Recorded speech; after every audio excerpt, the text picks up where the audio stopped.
તો જય માતાજી મારી જુનાગઢની જબરી જનતાને ભાઈ કેમ છો બધા મજામાં? તો અમે આવી ગયા છીએ અત્યારે કોયલીની સીમમાં મારા મોટા બાપા જે ભાગ્યું રાખે છે વાડીએ, અને ભાઈ ખૂબ સુંદર વાડી છે, તમે જોઈ શકો છો. તમને સિનેમેટિક શોટ ન લેતા ડાયરેક્ટ નાની એવી ઝલક આપી દઉં છું વાડીની. તો વાડીની ચારેકોર ફેન્સિંગ તાર મારેલો છે નારિયેળીના બગીચાની સાથે, આમ એટલે બગીચો એટલે આખો આમ હોય એ બાજુ માંગરોળ ટાઈપનો નહીં વાલા લાઈન કરેલી છે.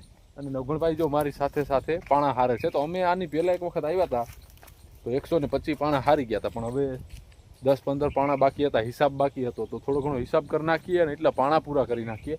પછી તમને બતાવું કે વાડીએ મકાન જે બનાવે છે લોકો શેઠ નહીં, એ મકાનનું પ્લાન કેવું છે, વાડીનો સીન કેવો આવે છે. ચેનલ ઉપર ન હોય તો પહેલાં સબસ્ક્રાઈબ કરો, તો હું એટલું કામ કરી નાખું. તમે જુઓ આ પાણા જુઓ, આ સાહેબ બહુ નબળા પાણા છે.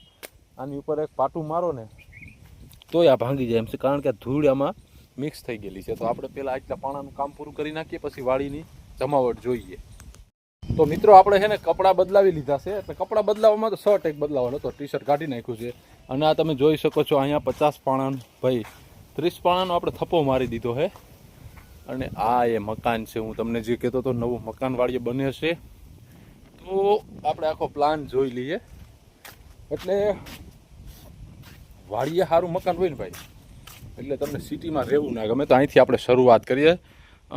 આ લોબી છે, લોબીની ભાઈ ઓસરી બારોબારની, એટલે જ્યાંથી એન્ટ્રી થાય. જો મસ્ત પ્લાન છે, મને તો બહુ પ્લાન ગમ્યો. અહીંથી તમે સીધા અંદર જાઓ ને એટલે મેન રૂમનો દરવાજો આવે, બરાબર, જે આપણે અંદરની લોબી કહી શકીએ. તો આવડી મોટી લોબી છે. ત્યાંથી અંદર જતા મેન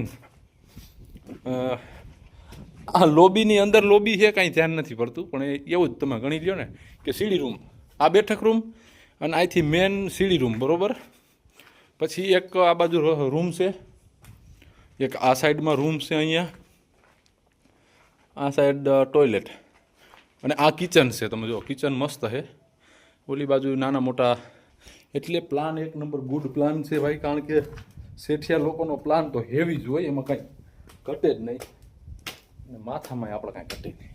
તો તમને ઉપરથી હું છે ને અહીંનો નજારો બતાવું. અને અહીંયા જો આ બોક્સાઇડના પથ્થરથી ચણેલું છે, વજન ના થાય એના હિસાબે. એટલે ઉપર હોતે કામ ચાલુ છે, સુપર જોઈ શકો છો તમે. અને ચણતરનું ફિનિશિંગ એક વખત તમે મને જોઈને કહો કે મોજ આવી કે નહીં. તો અહીંથી આખું લોકેશન જે વાડીનું છે દેખાય. વાડીની વાત કરીએ તો લગભગ મારા અંદાજ પ્રમાણે 35 વીઘા છે. અને આખામાં રમેશ બાપાને અહીંયા માંડવી વાવી છે.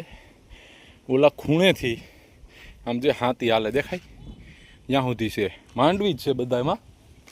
અને આ બાજુની સાઈડે અહીંયા ખાસો છે જમીનનો. ત્યારબાદ જે પાછળ નારિયેળીવાળો વિભાગ છે, અહીંયા 5 વીઘા લગભગ એટલું તમે ગણી શકો. હા, તો ખૂબ સુંદર મકાન બનાવ્યા છે. અને આ છે જાંબુડી, અને ગ્રાઉન્ડ એ મસ્ત છે, તમે જોઈ શકો છો. તો તમને પ્લાન કેવો લાગ્યો મને કોમેન્ટમાં કહેજો. અને આપણે નીચે જઈએ. રમેશભાઈ ટ્રેક્ટરનો સ્લેપ માર્યો છે ને, આને શું કહેવાય તમે મને કોમેન્ટમાં કહેજો. આ જો આ બદલાવાના ભાંગા બલુંગિયા છે કે શું છે? શું છે ધર્મેશભાઈ? બદલાવાની છે રાપુ નાની, એક રાપ બદલાવાની છે. અને ડાયરોજી ખાતર નાખતો તો આ બાજુ આવી ગયો છે, ચા પાણીની તૈયારી થાય છે.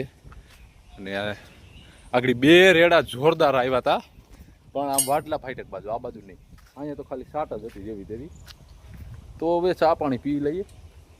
રવિભાઈએ ગાડીમાં ખાતર ઉપાડ્યું છે. આમ પાછળ શેઢે જે ઓલી બાજુની સાઈડ નાખવાનું છે, તો એ ક્યાં માંડવીમાં. અને ચા આવી ગયો છે, એટલે હેઠો ઉતરી જા મારો ભાઈ. જેવો સડ્યો એવો પાછો. ખોટું તે કર્યું, અમે ક્યાં તને કીધું તું બે? આ ઘોડો નહીં, તું તારા સુવડે. જો તો ચા છે રગડા જેવો આપણો વાડીનો, અને પીવા વાળા બધા રગડા જેવા છે. નવઘણભાઈ આમ બેસી ગયા છે. આપણે એક ઘૂંટડી ચા મારી લઈએ. તો રવિભાઈ ચા પી લ્યો, પછી જાજો તમે તમારે. ઓ કાંઈ વાંધો નહીં બાપા, ટેકો મારી લ્યો. તો ભાઈ ઓલા જે કામ રાખ્યું ને કોન્ટ્રાક્ટર આવ્યા, તો થોડા ઘણા પાણા બેકાર હતા, પણ કે હાલ છે તમે હારી લ્યો. તો નવગણભાઈ પાણા હારે છે ને ધર્મેશભાઈએ એ આ ખૂણેથી રાપડિયું માંડવીમાં ચાલુ કરી છે. અને જો ભાઈ પાણા હારે આ બાજુથી અને તમે જુઓ પાણાની ક્વોલિટી તમે જોઈ શકો છો કે આ પાણું ક્યાંય હાલે એમ નથી, છતાંય આપણે 4 રૂપિયા 5 રૂપિયાથી સપાઈ જાય. જો આવા પાણા છે, હાવ બેકાર પાણા. અને વરસાદનો રેડો જોવો તો અંધારો છે, વરસાદ જેવું દેખાય છે. તો આપણે એટલા છતાંય 10-15 પાણા જે નીકળે એ હારી લઈએ, બીજું હું ઝડપ. એટલે મારે ઘડીએ ઘડીએ કપડાં બદલાવાના થાય જ છે. ઓ ધર્મેશભાઈ, જો તો વાંધો નથી, કામ સારું છે, તમે જોઈ શકો છો. અને આ રિવર્સ મારવામાં આપણે ટારી દઈએ નહીં જ્યાં. તો આજ આપણે છે ને ભાઈ કામ મારી પૂરું કરી લીધું ને વિડીયોનો વિડીયો થઈ ગયો. હાલો ધર્મેશભાઈ, હવે અમે અહીંથી નીકળીએ. જય માતાજી, બાય બાય. તો હાલો ભાઈ, આપણે મળશું નવા વિડીયોમાં. જય માતાજી. લાઇક શેર સબસ્ક્રાઈબ કરો અને આપણાથી બનતું કન્ટેન્ટ આપણે પીરસતા રહીશું અને વિડીયોમાં મળતા રહીશું. તો જય માતાજી ને બાય બાય.